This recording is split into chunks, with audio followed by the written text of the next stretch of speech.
Le 29 janvier 2025, une annonce frappe le Sahel. 3 États verrouillent une alliance militaire commune. Pourtant, près de 40% du territoire du Burkina Faso reste sous pression djihadiste et cette coalition surgit pendant des attaques simultanées aux frontières, là où chaque réponse isolée a montré ses limites. Dans ce décor instable, que change vraiment pour les civils déplacés, les corridors logistiques et la diplomatie régionale, le pari de rupture défendu par Ibrahim Traoré, une unité durable ou une coordination de façade? Le contraste, lui, ne laisse personne indifférent. Cette analyse suit un fil simple. Ce que l'Alliance des États du Sahel promet, ce qu'elle coûte, et ce qu'elle peut réellement produire, quand la violence continue de grignoter le terrain. Pour aider à comprendre l'essentiel, allons droit au but. En quelques mots, l'enjeu se résume sans détour.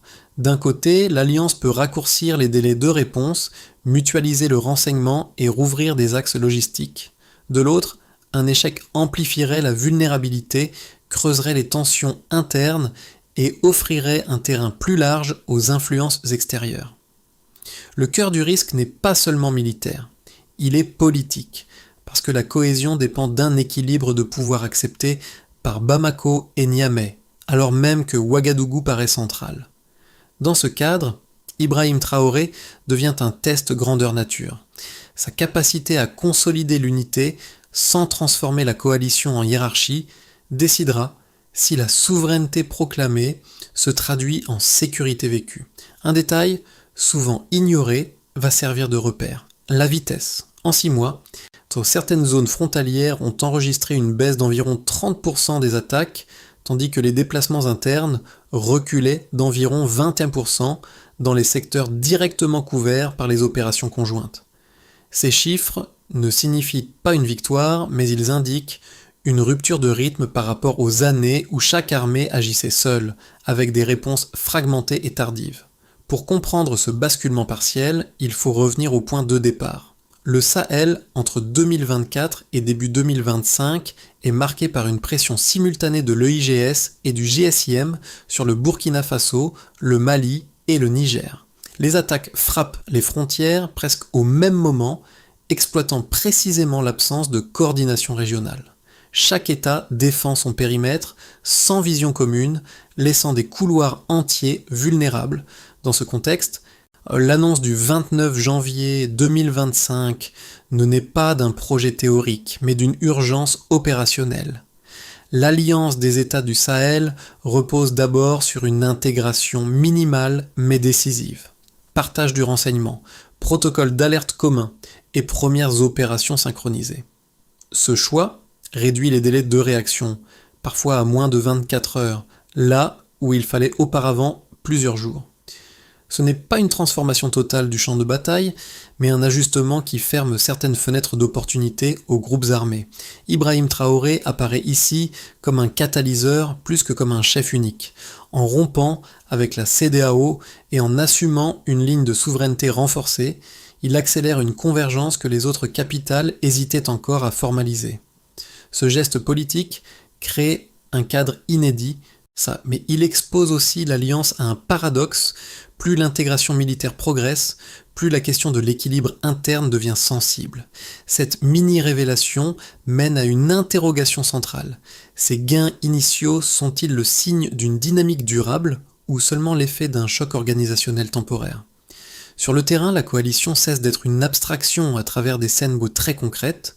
Dans une zone frontalière longtemps disputée entre le Burkina Faso et le Mali, une patrouille conjointe sécurise un axe que les convois évitaient depuis des mois. Les marchés rouvrent par intermittence, les trajets se raccourcissent et la présence militaire devient plus prévisible qu'erratique. Ce sont de petits signaux, mais ils modifient la perception quotidienne du risque. Le personnage guide n'est pas un héros unique.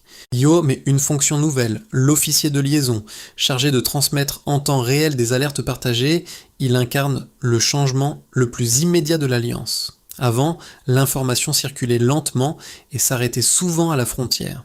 Désormais, elle traverse les lignes administratives, ce qui transforme la manière dont les opérations sont déclenchées. La rapidité, ici, devient un facteur de dissuasion. Ces effets précoces touchent aussi les civils déplacés.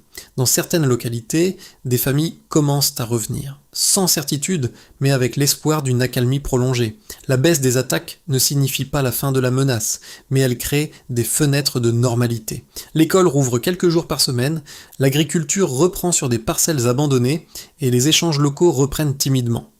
À ce stade, Ibrahim Traoré reste en arrière-plan, comme un point d'ancrage politique plutôt qu'un acteur omniprésent.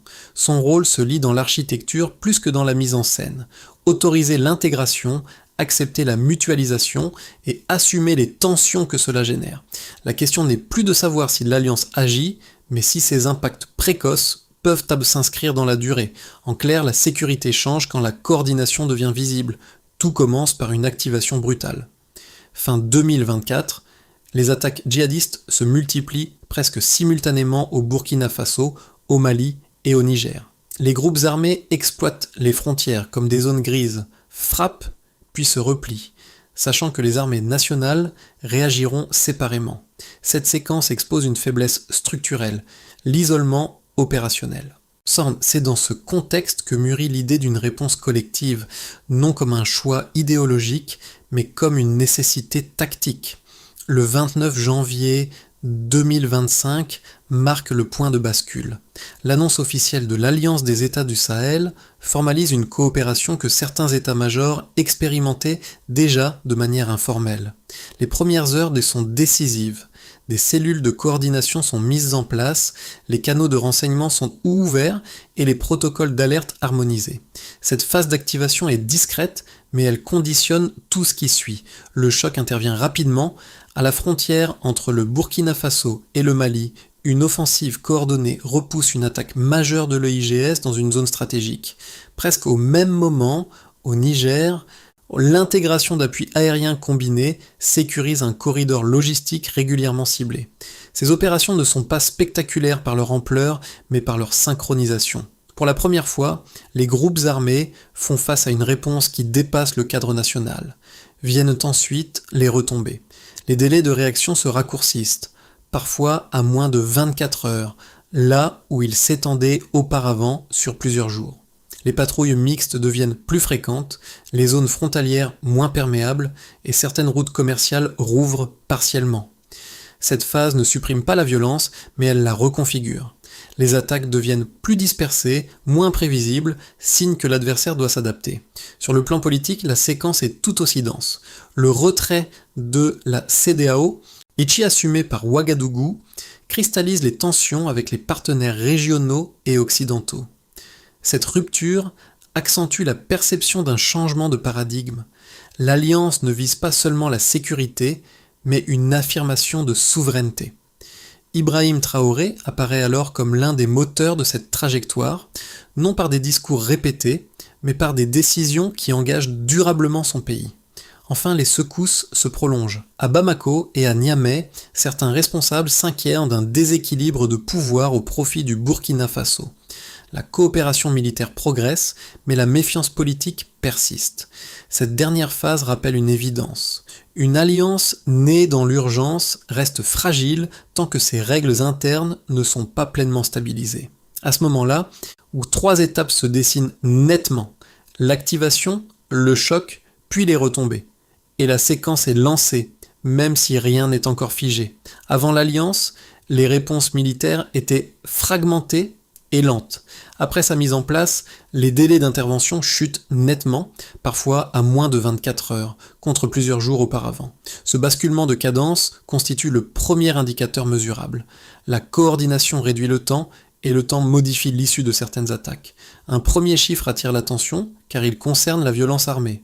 Dans les zones frontalières directement couvertes par les opérations conjointes, les incidents violents reculent d'environ 30% sur une période de 6 mois.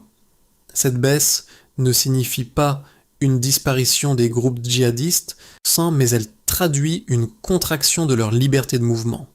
Autrement dit, les attaques ne s'estinent pas, mais elles deviennent plus coûteuses et plus risquées pour leurs auteurs. L'explication tient moins à une supériorité militaire absolue qu'à la fermeture de failles auparavant exploitées entre États. Un deuxième indicateur mérite qu'on s'y arrête, puisqu'il porte sur les populations civiles. Les déplacements internes diminuent d'environ 20% dans les zones sécurisées par les patrouilles mixtes. Ce chiffre doit être lu avec prudence. Il ne signifie pas un retour massif à la normale, mais il indique que certaines familles jugent le risque suffisamment réduit pour rentrer, au moins partiellement. La sécurité perçue progresse plus lentement que la sécurité mesurée, mais le mouvement existe. Précédé, cette évolution a des effets en chaîne sur l'agriculture, l'accès au marché et la circulation locale. Enfin, un troisième élément quantifiable se dessine et il concerne l'économie régionale. La sécurisation partielle des corridors logistiques entraîne une hausse estimée à 15% des échanges commerciaux dans les zones rouvertes. Là encore, il ne s'agit pas d'une reprise structurelle, mais d'un redémarrage ciblé. Les routes restent vulnérables, mais leur utilisation redevient possible sur certaines plages horaires, ce qui réduit les ruptures d'approvisionnement et stabilise les prix locaux. Le commerce, ici, devient un baromètre indirect de la sécurité. Au-delà de ces chiffres, un indicateur qualitatif renforce leur lecture, la fusion des bases de renseignement. Les informations circulent désormais en temps réel entre les trois armées, ce qui permet d'anticiper des mouvements ennemis plutôt que de réagir après coup. Cette capacité d'anticipation explique pourquoi certaines attaques sont repoussées avant même de se déployer pleinement. Ibrahim Traoré apparaît en filigrane dans cette séquence chiffrée. Son rôle n'est pas de produire les résultats, mais de créer le cadre politique qui rend ces mesures possibles. Les données ne prouvent pas une victoire durable. Elles montrent un écart mesurable entre l'avant et l'après. La question qui demeure est simple. Ces indicateurs peuvent-ils se maintenir sans une stabilisation politique interne de l'Alliance ? Les critiques de l'Alliance des États du Sahel avancent deux arguments solides qu'il faut prendre au sérieux. D'abord, un premier argument revient souvent, les gains observés seraient essentiellement conjoncturels. Alors, selon cette lecture, la baisse des attaques et des déplacements internes reflète surtout un effet de surprise organisationnelle. Les groupes armés, pris de court par la synchronisation initiale, se seraient temporairement repliés avant d'adapter leur tactique. Dans cette optique, l'Alliance ne ferait que déplacer la violence dans le temps ou dans l'espace, sans la réduire durablement. L'histoire récente du Sahel, marquée par des cycles de succès éphémères, alimente cette prudence. Ensuite, un deuxième argument est fréquemment avancé. La fragilité politique interne minerait mécaniquement l'efficacité militaire. Les déséquilibres de pouvoir perçus entre le Burkina Faso, le Mali et le Niger, ainsi que les tensions liées au retrait de la CEDEAO et aux pressions extérieures, pourraient transformer l'Alliance en arène de rivalité. Si une coopération fondée sur la méfiance finirait par ralentir la prise de décision, précisément là où la rapidité est présentée comme l'avantage clé.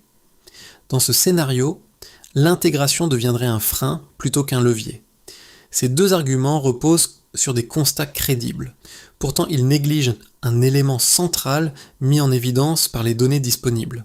La réduction des délais d'intervention et la circulation en temps réel du renseignement ne dépendent pas d'une harmonie politique parfaite, mais de mécanismes techniques déjà en place. Autrement dit, même dans un climat de tension, certaines routines opérationnelles continuent de produire des effets mesurables. La coopération n'est pas totale, mais elle est suffisante pour modifier le calcul coût-bénéfice des groupes armés. De plus, l'idée d'un simple effet de surprise se heurte à un fait. Les indicateurs tiennent sur plusieurs mois, pas sur quelques semaines. Cela suggère une adaptation plus profonde que prévu. La réponse n'est donc pas de nier les risques soulevés, mais de reconnaître que l'Alliance fonctionne sur une ligne de crête, politiquement instable, militairement opérationnelle.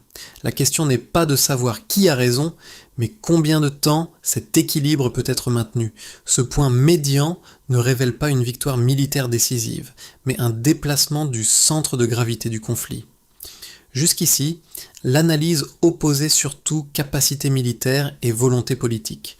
Or, l'Alliance des États du Sahel met en lumière un facteur plus discret, la compression du temps. Quand l'alerte circule plus vite que l'attaque, l'avantage change de camp.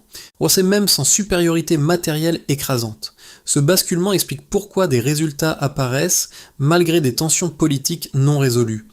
La coordination fonctionne comme une couche technique qui amortit les frictions diplomatiques. Les décisions tactiques s'enchaînent avant que les désaccords stratégiques ne bloquent le processus. Ce n'est pas une solution définitive, mais un répit structurel. Ibrahim Traoré se situe précisément à cet endroit charnière. Son rôle n'est pas seulement d'incarner une rupture symbolique avec l'ordre ancien, mais de maintenir cette priorité donnée à la rapidité opérationnelle. Tant que ce principe reste intact, l'alliance peut produire des effets, même sous pression.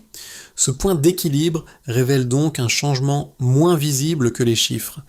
Mais plus déterminant, la guerre ne se gagne pas encore, mais elle se déroule selon un tempo différent. Et ce tempo conditionne tout ce qui suit. Les effets de l'alliance des États du Sahel ne se répartissent pas de manière uniforme.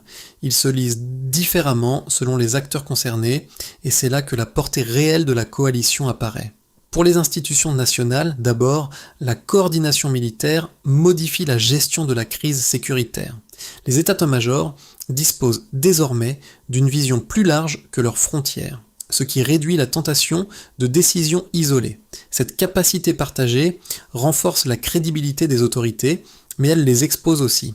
Un revers devient immédiatement visible à l'échelle régionale. Pour les acteurs économiques, les conséquences sont plus pragmatiques. En quoi la sécurisation partielle des corridors logistiques permet la reprise de certains flux commerciaux, avec une hausse estimée à environ 15% des échanges dans les zones rouvertes. Les transporteurs adaptent leurs itinéraires, les marchés locaux retrouvent une régularité minimale et les prix cessent de fluctuer de manière extrême.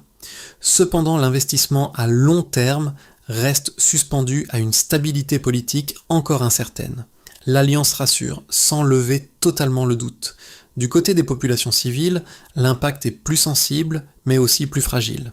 La baisse d'environ 20% des déplacements internes traduit un changement de perception du risque.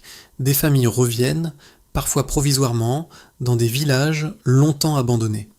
L'école reprend, l'agriculture redémarre sur des parcelles délaissées, et les réseaux sociaux locaux diffusent des signaux d'espoir prudents. Pourtant, cette normalité reste conditionnelle. Une attaque majeure pourrait inverser rapidement la tendance. Enfin, pour l'équilibre régional, l'Alliance agit comme un révélateur géopolitique.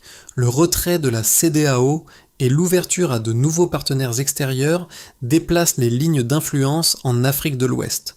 Cette recomposition inquiète certains voisins et attire l'attention de puissances globales. Dans ce jeu complexe, Ibrahim Traoré incarne à la fois une continuité opérationnelle et une rupture symbolique. Sa capacité à maintenir l'unité tout en évitant une domination perçue du Burkina Faso devient un facteur déterminant. Ces 4 lectures convergent vers un même constat. L'alliance produit des effets réels mais conditionnels. Elle améliore le quotidien sans le sécuriser définitivement, elle stabilise sans pacifier totalement. La question n'est plus seulement militaire, elle devient systémique. Comment transformer ces conséquences ponctuelles en trajectoires durables ?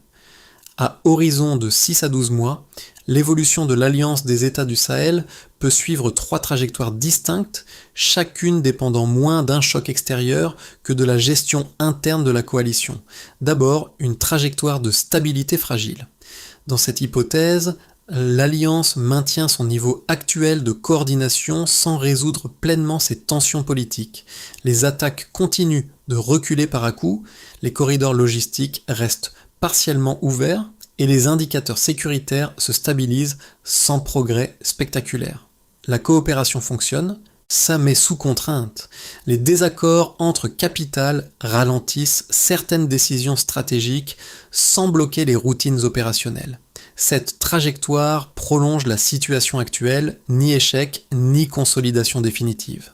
Ensuite, une trajectoire de consolidation progressive. Ici, les mécanismes de décision partagée s'affinent, le Burkina Faso accepte un rééquilibrage symbolique des responsabilités, rassurant le Mali et le Niger. La confiance augmente, ce qui renforce la fluidité militaire et diplomatique. Les attaques diminuent plus nettement, les retours de population s'intensifient et la reprise économique s'élargit au-delà des zones pilotes. Dans ce cadre, Ibrahim Traoré joue un rôle d'arbitre plus que de moteur, facilitant les compromis nécessaires pour transformer une alliance tactique en structure durable.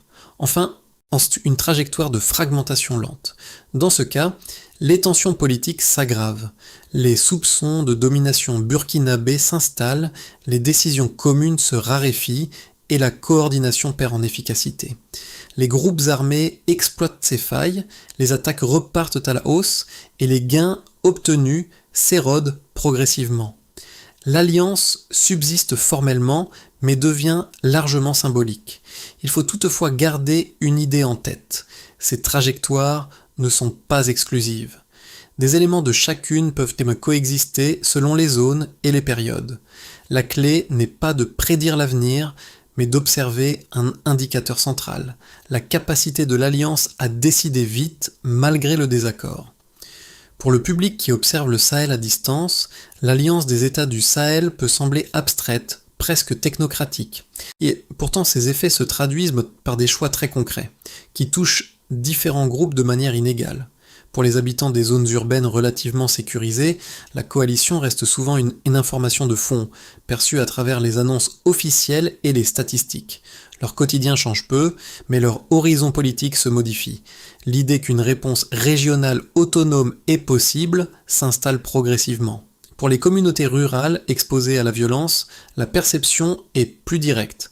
Chaque patrouille conjointe, chaque route rouverte, chaque marché qui fonctionne à nouveau devient un signal.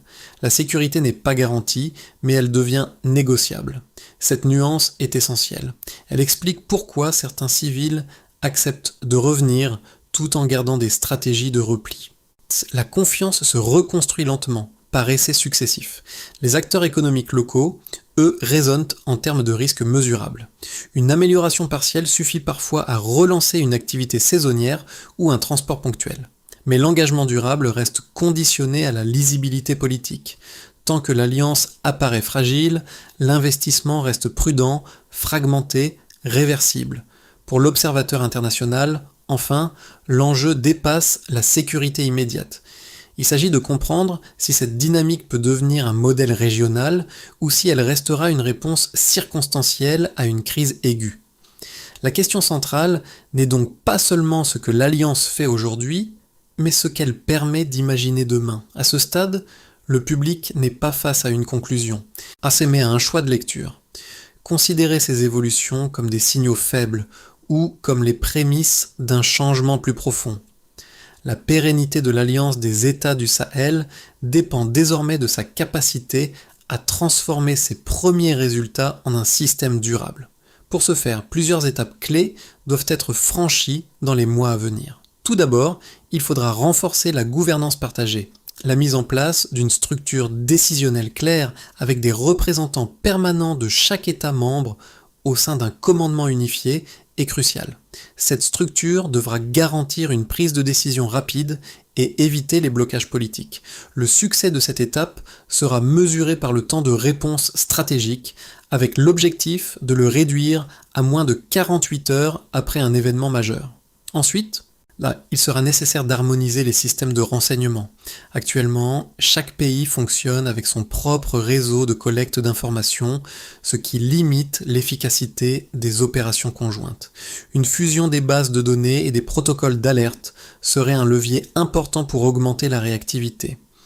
L'indicateur de réussite ici serait la réduction du temps de réaction après une alerte à moins de 6 heures. Puis viendra la sécurisation des corridors économiques. La priorité sera de sécuriser de manière durable les principales routes commerciales et les axes de transport. Cela inclut des patrouilles régulières et une couverture aérienne continue pour assurer leur protection contre les attaques. Le critère de réussite sera la diminution des embuscades et une augmentation de 15 à 20% du volume des échanges commerciaux dans les zones sécurisées. Enfin, il faudra gérer les tensions politiques internes. L'équilibre des pouvoirs au sein de l'Alliance doit être constamment réévalué. Le dialogue ouvert entre les dirigeants permettra d'éviter une hiérarchisation excessive et de maintenir l'unité. Le succès de cette étape sera mesuré par le nombre de décisions prises sans opposition interne.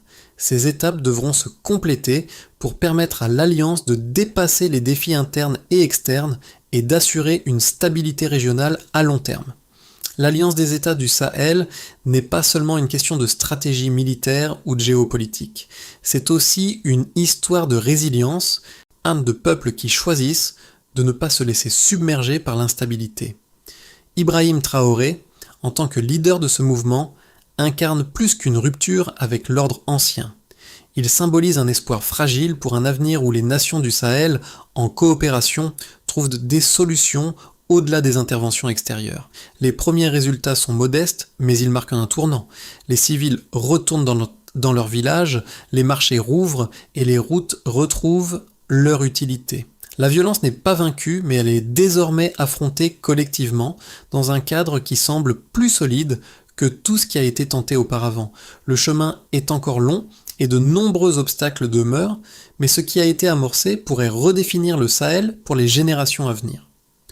Le pari d'unité régionale, ou d'indépendance et de souveraineté est lancé. La question qui demeure est simple. Jusqu'où cette dynamique pourra-t-elle se déployer avant de rencontrer ses limites ? Pour le moment, une chose est certaine, l'histoire continue de s'écrire et chacun de nous a un rôle à y jouer. La route vers un Sahel stabilisé n'est pas tracée dans la certitude, mais dans l'espoir d'une coopération qui pourrait bien marquer une nouvelle ère pour l'Afrique de l'Ouest. Chaque décision prise aujourd'hui, chaque geste vers l'unité régionale est une chance pour demain. Cependant, pour que cette alliance devienne un modèle durable, il est essentiel que tous les acteurs, internes et externes, soutiennent ce mouvement. L'avenir du Sahel ne dépend pas uniquement de la politique des États, mais de l'engagement de ses peuples, de sa société civile et de ses partenaires internationaux. Nous devons tous poser la question: comment pouvons-nous, à notre niveau, contribuer à cette dynamique ?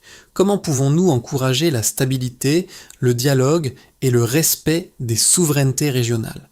Le Sahel a été marqué par l'instabilité, mais il est encore possible de réécrire son histoire. Il ne s'agit pas seulement de gérer les crises, mais de bâtir un avenir solidaire et durable. L'Alliance des États du Sahel est peut-être le début d'une nouvelle aventure, et chacun peut y jouer son rôle. Qu'en pensez-vous ? Quelle voie souhaitez-vous soutenir pour garantir un avenir stable et prospère pour cette région ?